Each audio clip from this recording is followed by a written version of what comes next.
Evento único na história da humanidade, o Monte Sinai é uma manifestação extraordinária do Deus que intervém e se revela. Nesse primeiro vídeo da série sobre os 10 mandamentos, o pastor Davi Pelosi nos ensina sobre a natureza e o contexto histórico dessa revelação, que deu-se entre a libertação da escravidão do Egito e a conquista da Terra Prometida. Assista e entenda as razões pelas quais Deus se revelou nesse ambiente, como também as grandiosas implicações dessa intervenção divina. Sou seu host, Gabriel Igarashi.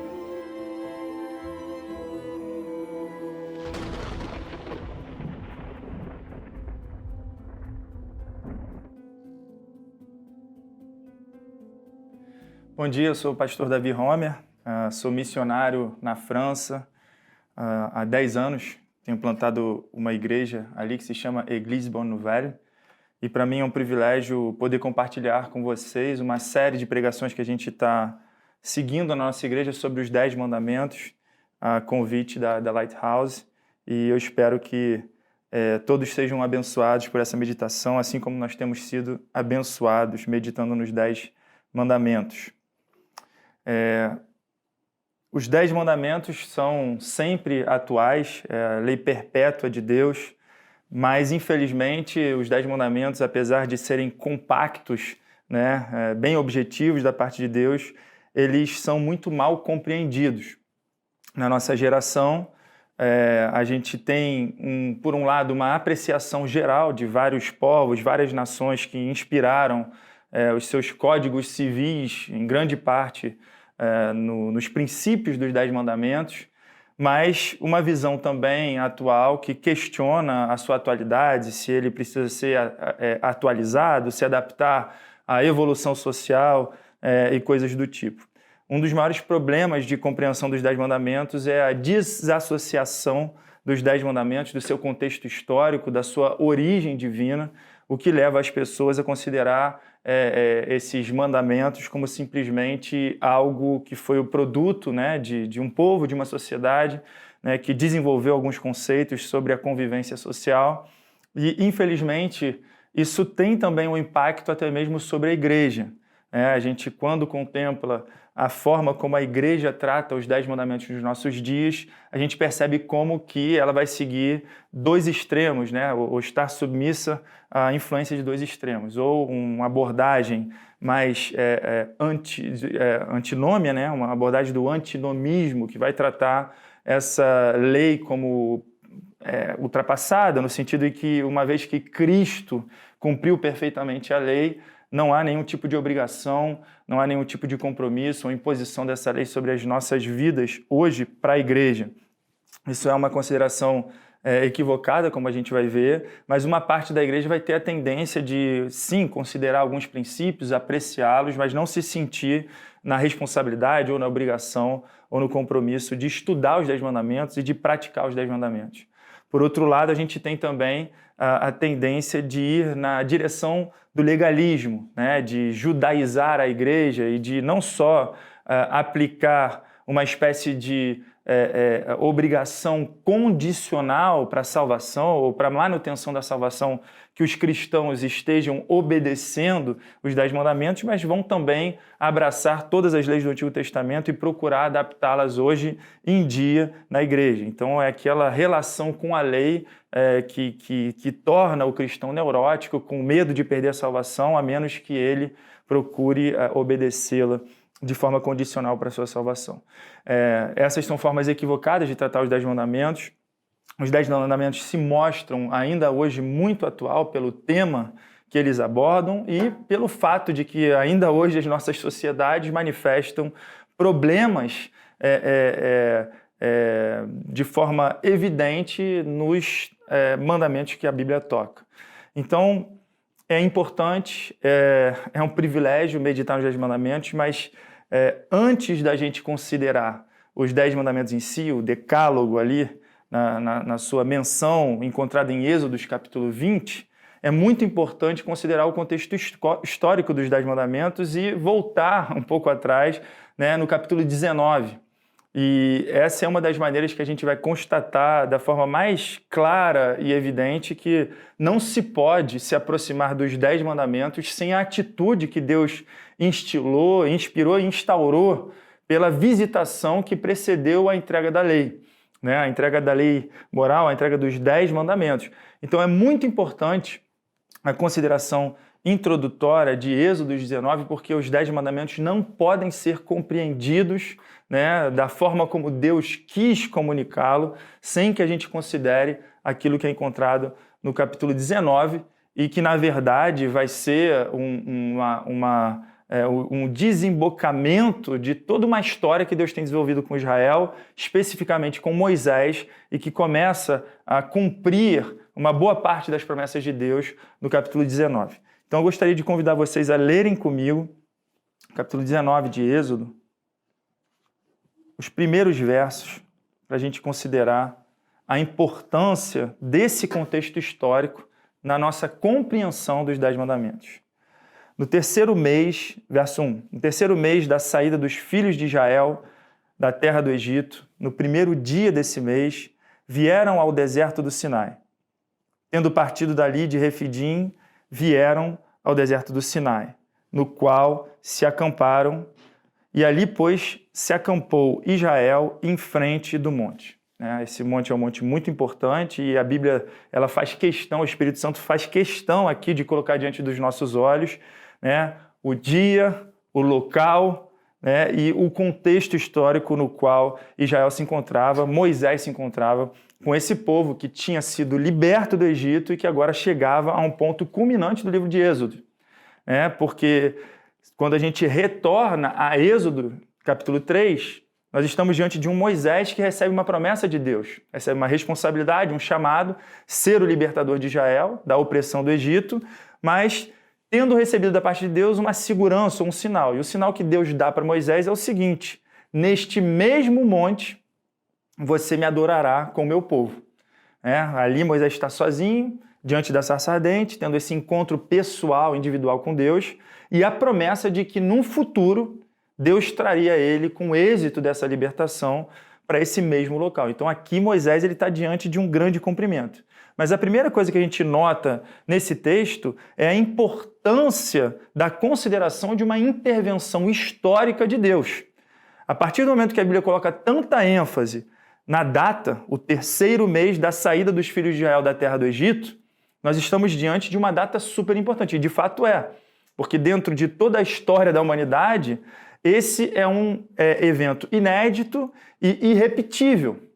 É um evento simbólico, tipológico, é um exemplo real, histórico, que vai representar um outro evento ainda mais importante que vai ocorrer na vinda de Jesus Cristo, especialmente no Calvário, uma outra intervenção histórica inédita e suprema da parte de Deus, mas esse evento vai ser paradigmático, esse evento vai ser a plataforma sustentadora da fé de Israel na consideração daquilo que Deus vai concretizar de uma maneira ainda mais profunda com a vinda de Cristo.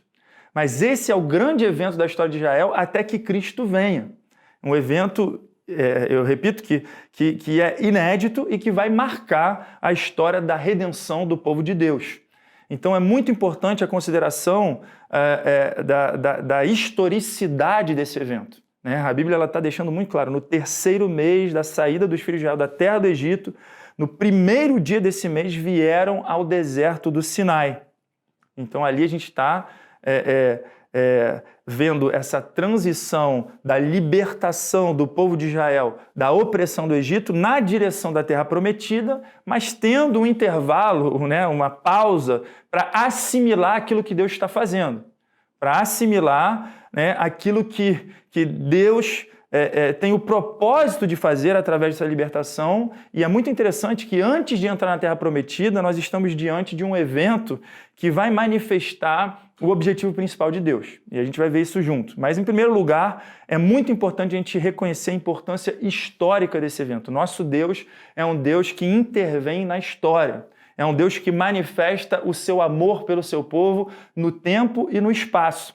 E sem essa assimilação, não se pode compreender os 10 mandamentos, de acordo com a maneira como o próprio Deus o entregou. Os 10 mandamentos precisam ser compreendidos dentro desse contexto histórico de um Deus que liberta o seu povo, de um Deus que intervém na história para revelar a si mesmo.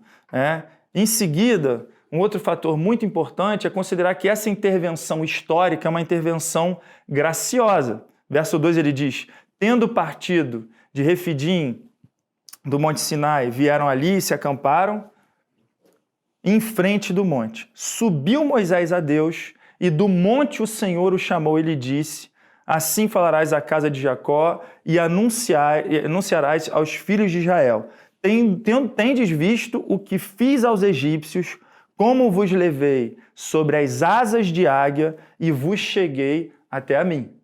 Isso é uma linguagem onde Deus está ajudando Israel a interpretar aquilo que o próprio Deus havia feito até aqui. O Deus que viu a opressão do seu povo, o Deus que, com a manifestação do seu poder infinito, destruiu todos os deuses do Egito e libertou Israel dessa opressão de maneira miraculosa e que fez tudo isso sendo motivado por amor, por graça. Isso é um fator do contexto dos 10 mandamentos que precisa ser lembrado, porque muitas pessoas vão acusar os 10 mandamentos como sendo, por exemplo, a privação da liberdade ou uma manifestação autoritativa de Deus impondo a sua vontade sobre esse povo, mas o que o texto, o contexto e o próprio Deus está lembrando Israel é que tudo isso foi manifesto através de uma linguagem de amor.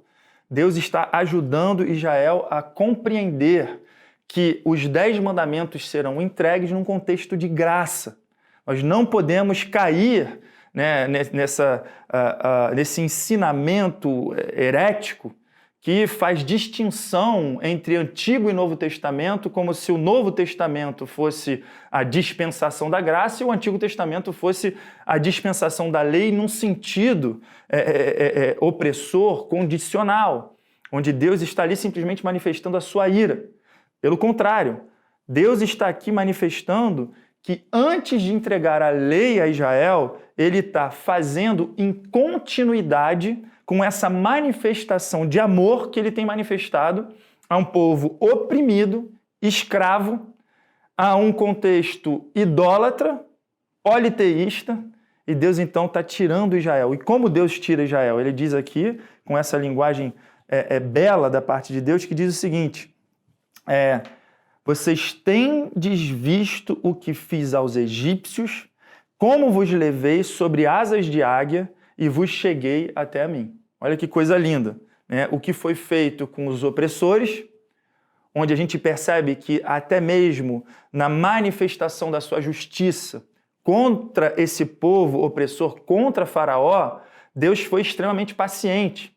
Ele foi gradativo, né, nas suas 10 pragas. Ele foi paciente para permitir também a possibilidade de arrependimento. E o critério máximo que a gente vai encontrar até aqui em Êxodo, para que Israel seja liberto, né, e para que Faraó não seja punido, é que Faraó libere o povo de Deus para encontrá-lo nessa montanha e para adorá-lo. Então o critério é o seguinte, é o direito de adoração como o direito mais fundamental pelo qual Deus está zelando.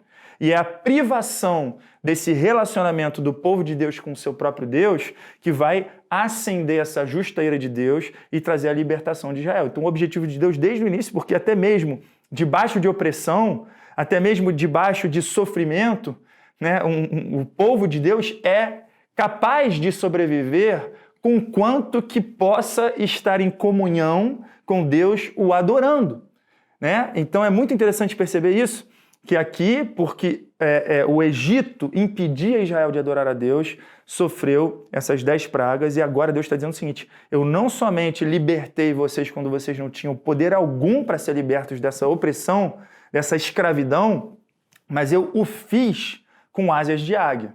A gente vai se lembrar que Deus estava com aquela coluna de fogo durante a noite, a nuvem durante o dia para proteger Israel, para guiar Israel, para conduzir Israel no deserto. Então Deus está dizendo o seguinte, eu tenho carregado vocês como uma águia protege os seus filhotes, né? Debaixo da sombra das minhas asas, eu tenho conduzido vocês pelo deserto até esse ponto culminante, esse ponto sublime, que é o encontro de Deus. E é aqui que a gente vê a importância dessa linguagem de amor de Deus, onde ele diz, e vos cheguei até a mim. Então é muito interessante perceber o objetivo central da redenção, né? Deus tirando a gente da escravidão do pecado, da escravidão da opressão, da dificuldade da vida, prometendo que ele vai prover um cenário perfeito, né? A glória, a terra prometida, representando ali esse mundo restaurado, perfeito. Mas o centro de tudo isso não é simplesmente tirar da escravidão, colocar no paraíso, mas trazer até Deus, trazer até a mim, né? O seio de Deus, a comunhão com o Pai. E aqui, então, a gente contempla essa linguagem de graça, essa linguagem de favor, essa intervenção histórica de Deus, que é motivada por amor. E, terceiro lugar, eu queria colocar ênfase aqui, qual é o objetivo revelado de Deus para essa intervenção. E é interessante ver no verso 5 o que ele vai dizer. Agora, pois, se diligentemente ouvirdes a minha voz e guardardes a minha aliança, então sereis minha propriedade peculiar dentre todos os povos, porque toda a terra é minha. Então, de todos os privilégios que Israel poderia receber na vida, que o povo de Deus poderia receber na vida, ou considerar ou contemplar, é o privilégio de ser tratado pelo Criador do universo, pelo Deus a quem tudo pertence, que é a origem de todas as coisas, mas que decide se afeiçoar, escolher amar um povo particular. E esse povo particular, ele está chamando aqui de propriedade particular, né? No verso 5, sereis minha propriedade peculiar ou particular. No original, essa linguagem é uma linguagem real, uma linguagem no sentido em que a gente está considerando aqui a coroa da rainha, aqueles que já tiveram a possibilidade de considerar uma visita à Inglaterra, né, os tesouros da rainha ou a coroa da rainha. O que Deus está falando aqui é o seguinte, né, um rei tem muitas propriedades, mas ele tem tesouros particulares, um tratamento mais íntimo, um tratamento onde, ao contemplar e desfrutar do relacionamento com essa propriedade particular, ele encontra mais prazer, ele encontra deleite, ele vê uma dignidade que foi elevada. Esse povo que foi separado por Deus mesmo para uso próprio, mas o sentido desse uso próprio, essa separação que nos santifica para Deus, mas nada pode ser separado para Deus sem que ele seja separado em termos de elevação de dignidade. Então, o termo santidade na Bíblia, esse termo separação, tem essa concepção de ser não somente separado de tudo aquilo que não tem a dignidade de Deus, mas que é elevado à presença de Deus e que, por isso, implica necessariamente que o próprio Deus dignifique esses a quem ele separou e a quem ele dá o privilégio de relacionar-se com essa intimidade tão grande. Todos os povos da terra me pertencem, toda a terra me pertence, mas vocês serão minha propriedade particular. Então esse aqui, mais uma vez, é o objetivo central de Deus comunicado.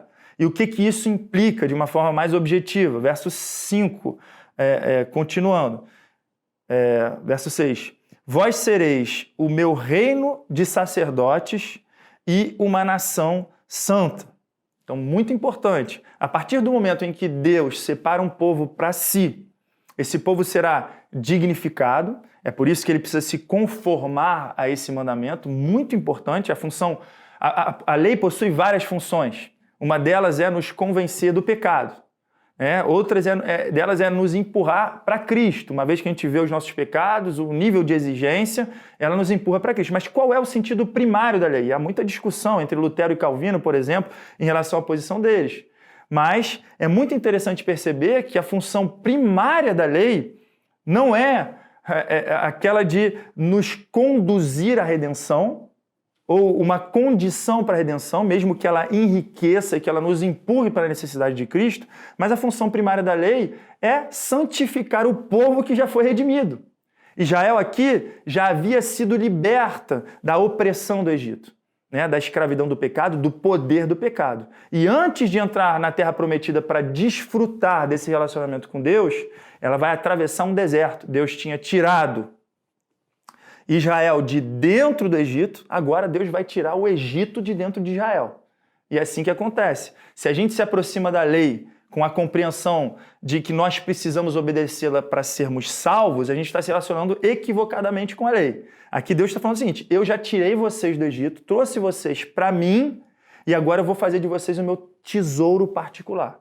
E à medida em que vocês progredirem na vossa conformidade com a lei de Deus, vocês vão progredir certamente na compreensão de vocês daquilo que foi exigido para redimi-los, né? Porque Deus precisa justificar o bem que está sendo feito a um povo corrompido, né? Então a lei vai nos ajudar a entender tudo aquilo que Cristo vai precisar bancar ou justificar a respeito desse favor de Deus para Israel, mas na experiência progressiva do conhecimento de Deus e da conformidade com o caráter de Deus que Israel está experimentando aqui, Deus está mostrando para Israel o seguinte: eu tirei vocês do Egito, agora eu vou tirar o Egito de dentro de vocês, vocês só precisam agora, na força que eu sustento, vos conformar a essa lei que eu vou entregar para vocês. Então vocês vão guardar os meus mandamentos, vocês vão se permitir serem limpos por esses mandamentos, e a partir de então, progressivamente, Israel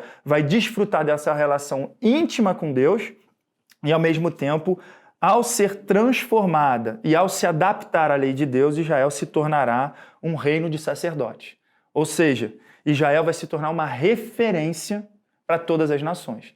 As leis rituais, as leis levíticas, né, que vão dizer respeito a tudo aquilo que era necessário para esse povo, o povo de Israel, se aproximar de Deus através de tanto sacrifício, são leis que vão corroborar, que vão complementar o que os 10 mandamentos vão comunicar. Mas é muito interessante que todas as nações, contemplando Israel e o Deus de Israel, elas vão entender que tipo de sacrifícios esse Deus exige para que a gente se aproxime dele. Então Israel vai se tornar uma bênção para todas as nações, como foi prometido a Abraão, no sentido em que, pelo sacerdócio de Israel, por essa relação íntima com Deus, todos os povos vão poder encontrar salvação em Israel através da forma como Israel lida com Deus.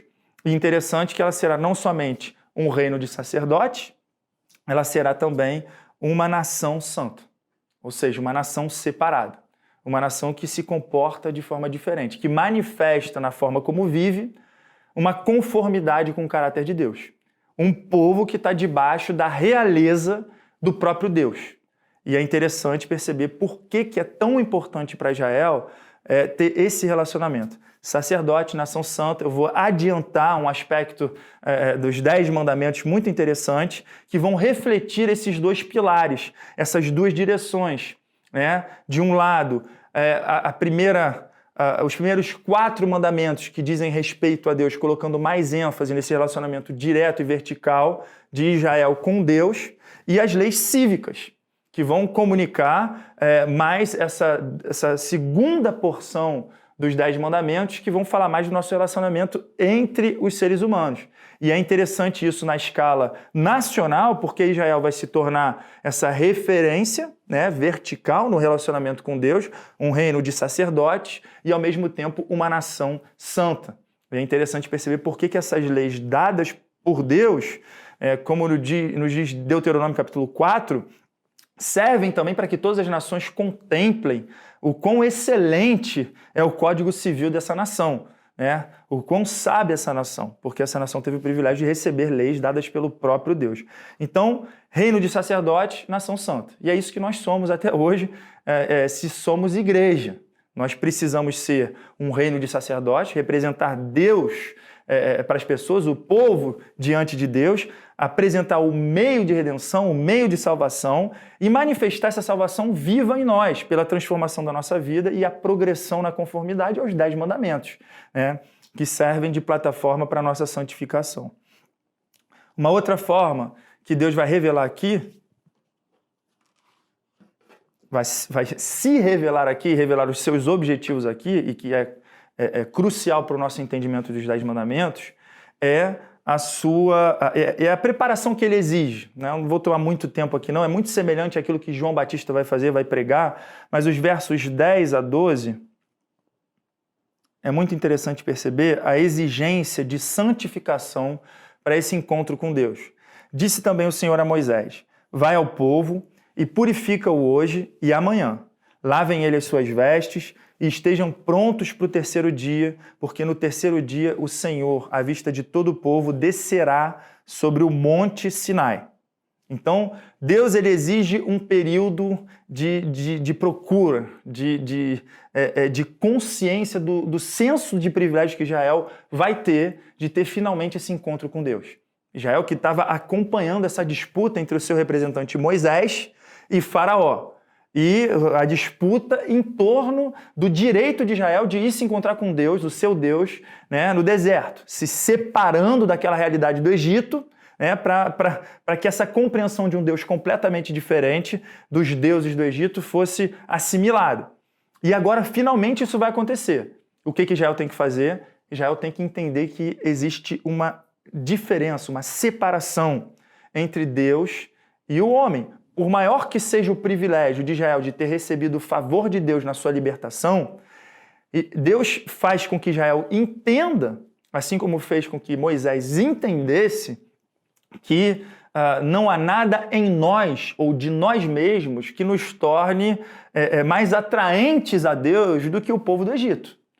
O que Deus vai fazer aqui é estabelecer essa distinção. Quando Deus visita, não se encontra em Israel alguém que seja santo o suficiente de não correr o risco de ser fulminado pela santa presença de Deus. É por isso que na 10ª praga, né, esse julgamento que veio para ser aplicado nos primogênitos do Egito, o povo de Israel também estava sob risco. E precisou, com o sangue do cordeiro, né, se proteger, o sangue inocente de um substituto que precisou proteger Israel da visitação de Deus. E é isso que vai acontecer aqui novamente. O que Deus está fazendo?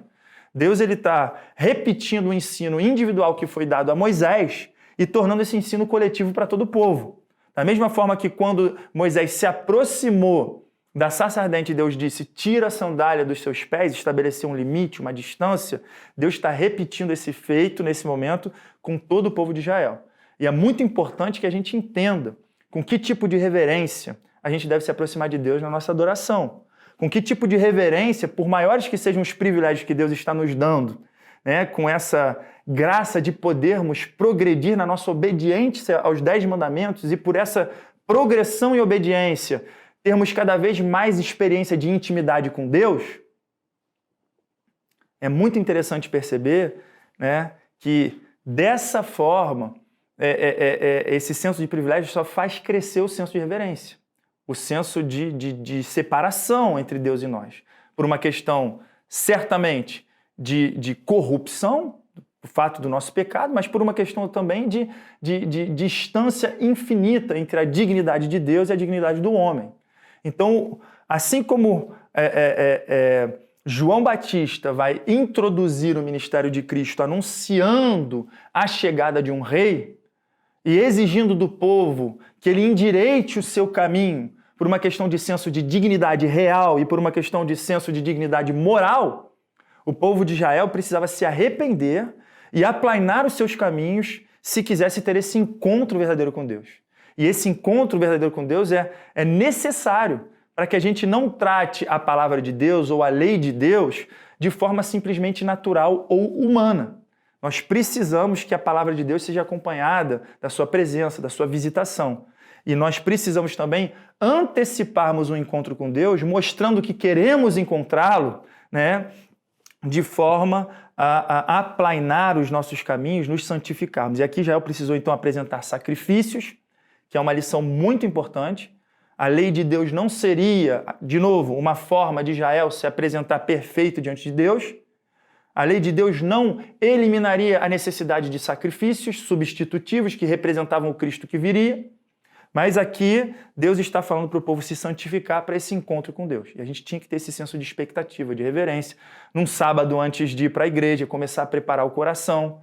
Nas nossas buscas devocionais de Deus, procurarmos nos colocarmos em uma posição e uma condição que demonstra o nosso desejo de nos apresentarmos diante de Deus de forma a exprimir o nosso reconhecimento da sua dignidade. Né? Consciência de que nós estamos nos aproximando do Rei, reverência, né? e santificação dentro daquilo que o próprio Deus revelou como nós deveríamos nos santificar. Então o próprio Deus diz como Israel tem que se santificar para o encontro com ele. E então Deus está comunicando progressivamente o fato de que ele é Deus, o fato de que ele é rei, um rei supremo. O próprio Deus é esse que vai ser o rei de Israel, né? Que vai ser aquele que vai governar esse povo. E em seguida, né, pela preparação que ele exige, mas também pela sua autorrevelação. E aqui a gente tem uma das maiores teofanias encontradas na Bíblia, manifestações de Deus.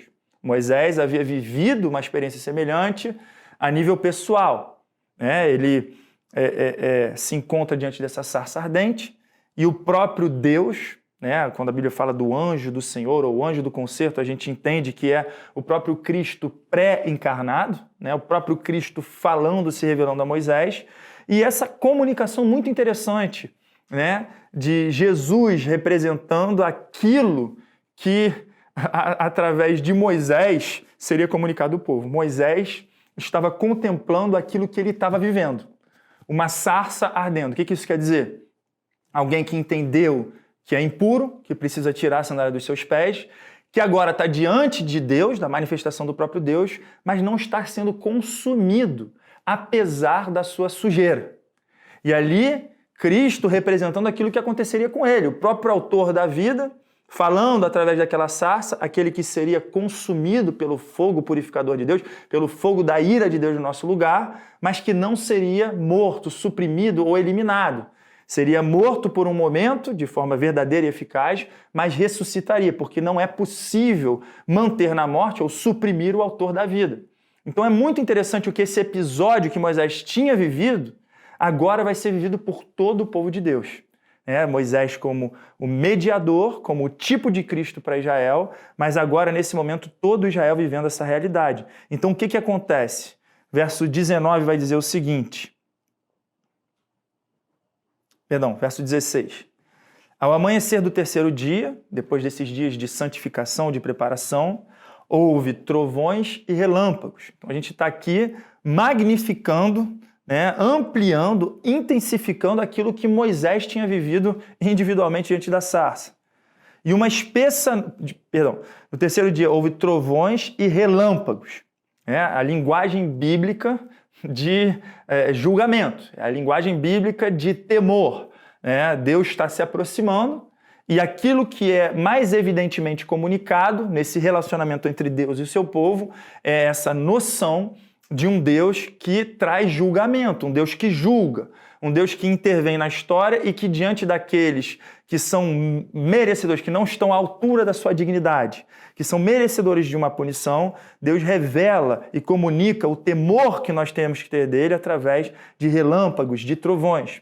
E uma espessa nuvem sobre o monte. Essa nuvem que é manifesta ao longo de toda a Bíblia como uma das formas que tipificam a manifestação de Deus, a manifestação da glória de Deus. Então essa espessa nuvem desce sobre o monte com um muito forte clangor de trombeta. Então é muito interessante, assim como os reis eram precedidos, por um anúncio da sua chegada, Deus ele usa os próprios anjos nesse momento para anunciarem aquilo que está precedendo a chegada do rei. Deus descendo de forma gloriosa sobre essa montanha.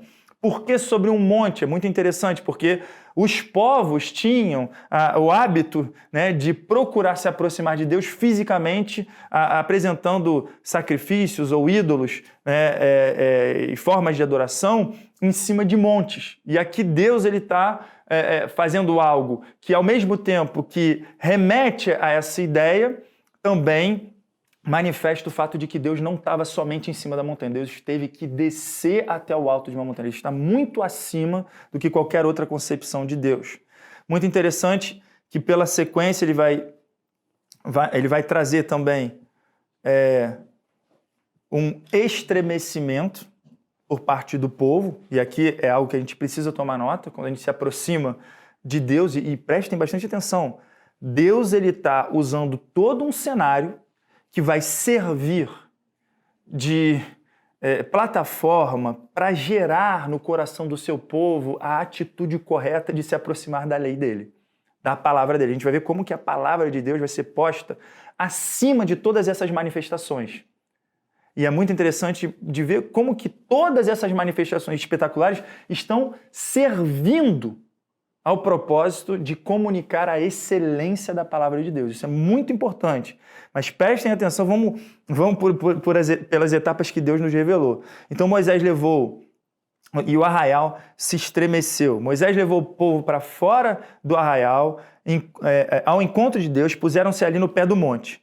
Todo o monte Sinai fumegava, porque o Senhor descera sobre ele em fogo, a sua fumaça subiu como a fumaça de uma fornalha, e todo o monte tremia grandemente. E o clangor de trombeta ia aumentando a cada vez mais. Então a gente está vendo essa intensificação. Quanto mais Deus se aproxima, mais claro fica para o povo com que temor nós devemos nos aproximar dele, e Deus está fazendo uso de todos esses elementos com um objetivo muito claro.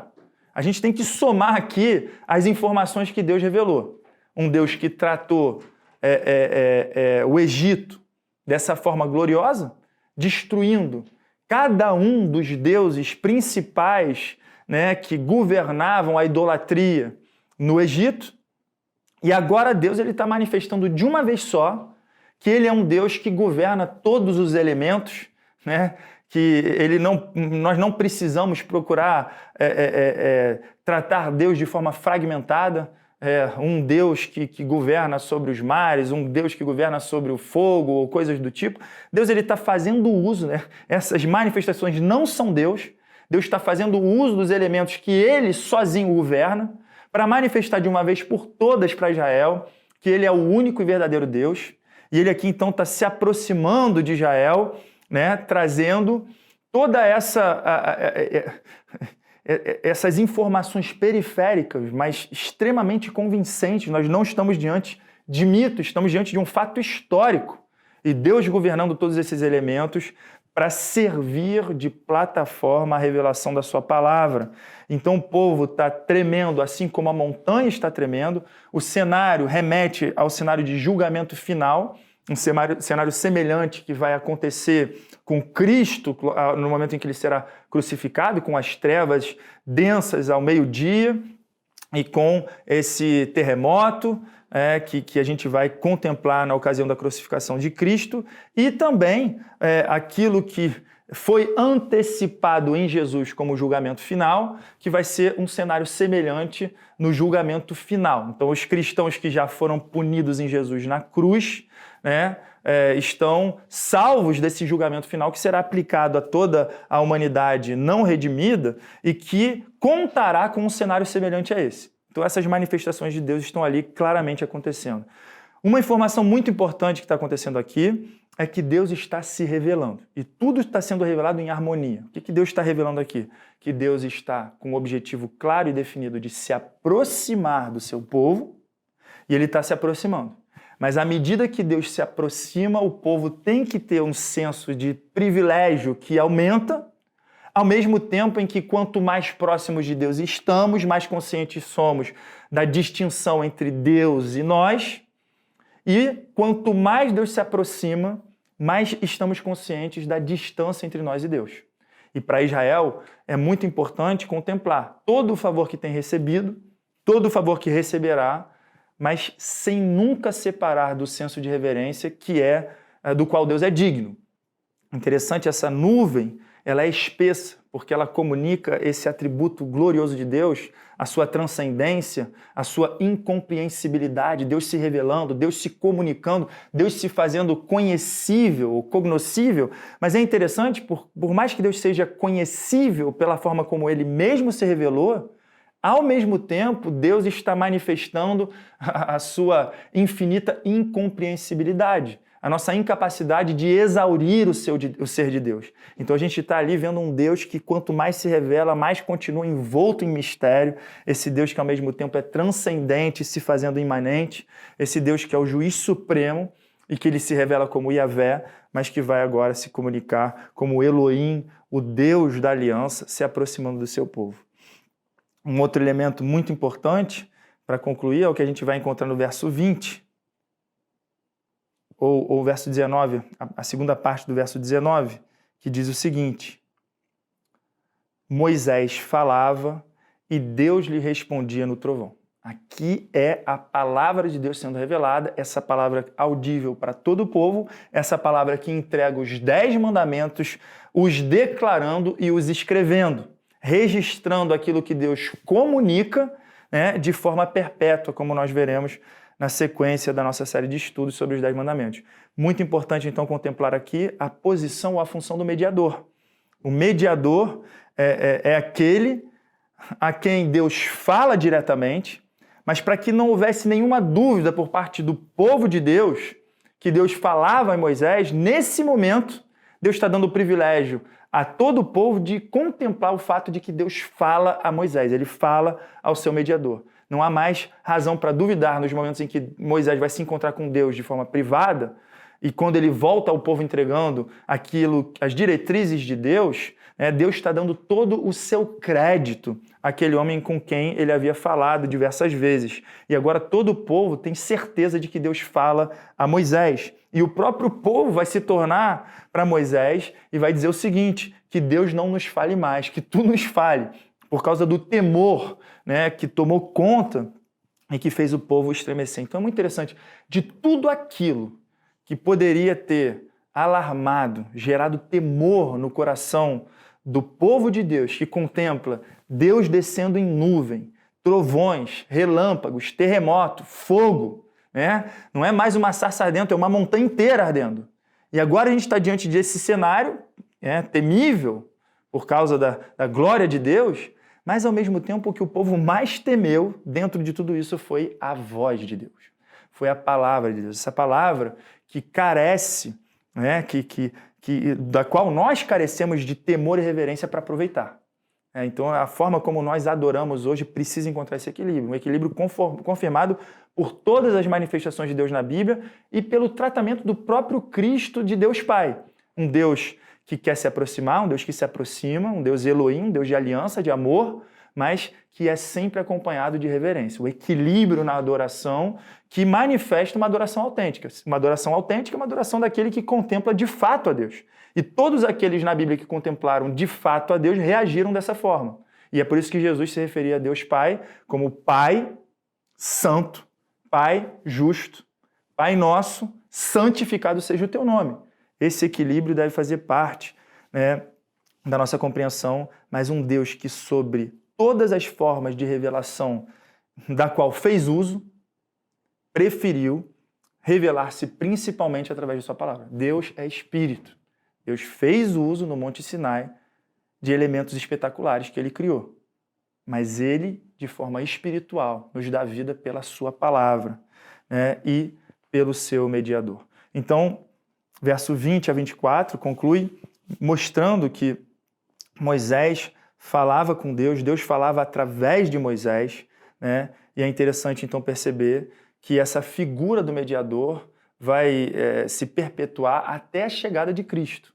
Um mediador que será não um Moisés que precisaria continuar apresentando vários sacrifícios, mas um mediador que seria a palavra de Deus encarnada, a própria lei encarnada.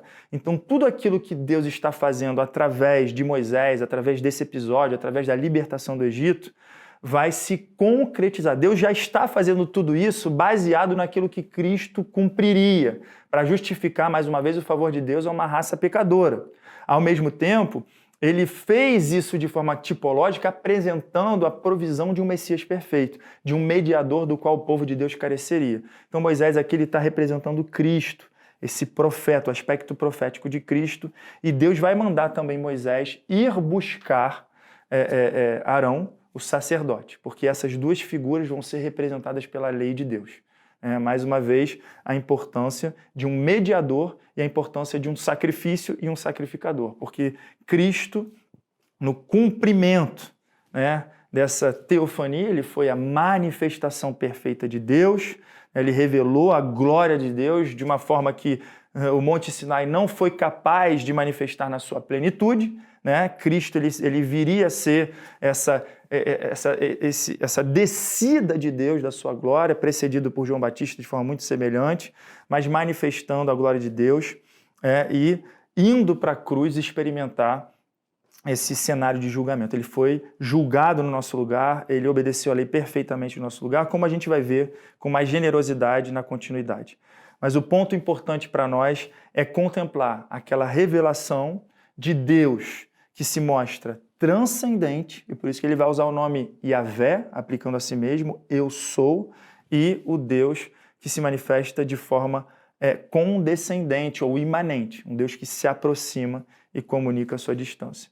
Então, esse cenário é muito importante, porque é ele que vai gerar no coração do cristão a atitude correta para se aproximar da lei de Deus, reconhecendo a sua origem divina, reconhecendo o objetivo de Deus, de nos libertar, nos conformar a Ele e servir de sacerdotes para todas as nações, e de entender como que tudo isso já comunica e enriquece a nossa compreensão de Jesus Cristo e aquilo que Jesus viveu no Calvário. Deus transcendente, Deus imanente, entregando essa lei para que o povo se conforme e compreenda cada vez mais quem Ele é através da sua palavra. Amém? Nós vamos parar por aqui na consideração no capítulo 19.